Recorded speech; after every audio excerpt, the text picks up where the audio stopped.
ये सवाल बहुत से लोगों के ज़हन में है कि अगर वाकई किसी अमेरिकी पायलट को ईरान के अंदर से रेस्क्यू किया गया तो ये कैसे मुमकिन हुआ।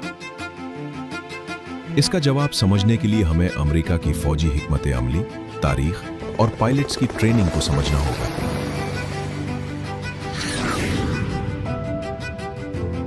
पहली जंग अजीम के बाद से अमेरिका इस मामले में इंतहाई मोहतात रहा है कि उसके फौजी दुश्मन के हाथ न लगे। उस दौर में अमेरिका की पॉलिसी किसी हद तक तन्हाई पर मबनी थी और वो आलमी सतह पर अपनी साख के हवाले से बहुत हसास था। वक्त के साथ ये मामला सिर्फ सिक्योरिटी नहीं बल्कि कौमी वक़ार का मसला बन गया। दुनिया की सबसे महंगी ट्रेनिंग याफ्ता अफरादी क़ुव्वत यानी पायलट्स अगर दुश्मन के हाथ लग जाए और टीवी पर दिखाए जाए तो ये किसी भी सुपर पावर के लिए शदीद शर्मिंदगी का बायस बनता है।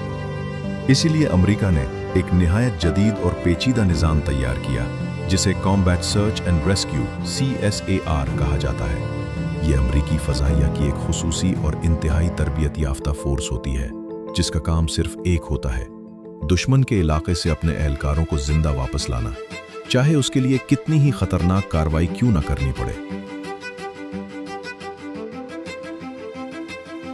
दूसरी जानिब खुद पायलट्स को भी गैर मामूली तरबियत दी जाती है।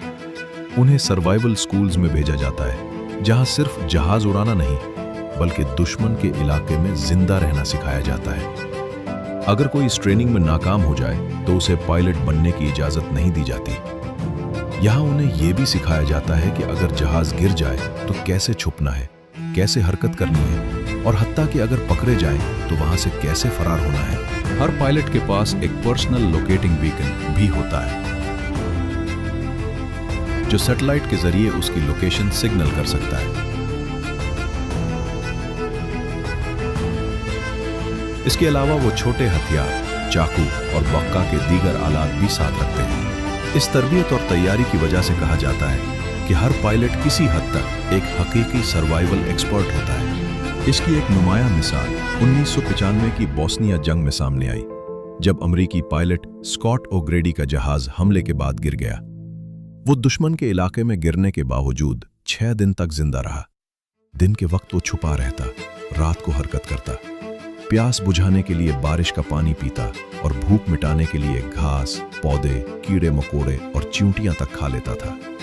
बिलाखिर छठे दिन उसके बीकन से आने वाले सिग्नल को अमेरिकी CSAR टीम ने पकड़ा और एक निहायत खतरनाक ऑपरेशन के जरिए उसे बहिफाजत निकाल लिया गया। इसी वाक़े से मुतासिर होकर 2001 में मशहूर film behind the enemy lines भी बनाई गई। स्कॉट ओग्रेडी आज भी जिंदा है, अमेरिकी सियासत में सरगर्म है और रिपब्लिकन पार्टी से वाबस्ता होने के साथ साथ डोनाल्ड ट्रंप का हामी भी समझा जाता है।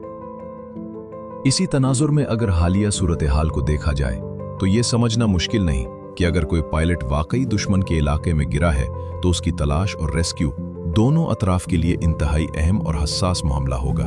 एक तरफ उसे बचाने की कोशिशें होंगी और दूसरी तरफ उसे पकड़ने की कोशिशें। हैरानकुन तौर पर अमेरिका अपना एक पायलट को बहिफाजत ईरान से निकाल कर ले गया है। हालिया खबरों के मुताबिक दूसरे पायलट को भी बहिफाजत निकाल लिया गया है।